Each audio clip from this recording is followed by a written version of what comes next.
Welcome to the Tech Egg. Don't get scrambled. Enjoy the video. In this video, I will explain how to make a UI prototype. A UI prototype is essentially an early, interactive version of your user interface design.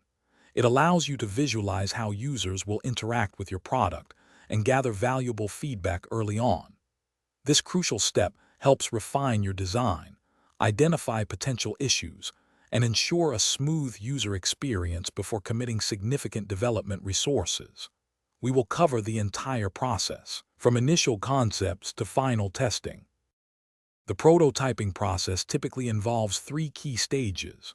First, start with low-fidelity wireframes, which are simple sketches or digital outlines focusing on structure and content placement. Next, move to mid-fidelity prototypes, adding more visual detail, basic styling, and some interactive elements.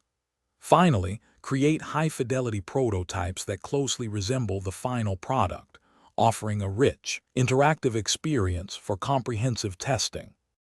Many excellent tools are available for creating UI prototypes. Digital design software such as Figma, Adobe XD, and Sketch are popular choices, offering robust features for creating interactive mockups. For a quicker, more tactile approach, consider paper prototyping, which involves sketching interfaces on paper and manually simulating interactions.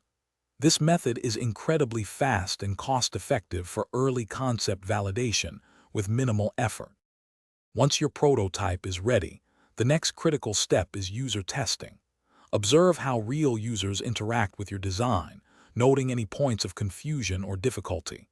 Gather their feedback to understand their experience and identify areas for improvement. Based on these insights, iterate on your prototype, making necessary adjustments and refinements. This iterative process, often involving several rounds, ensures a polished and user-friendly final product. Thanks for watching. Consider subscribing if I helped unscramble your problems.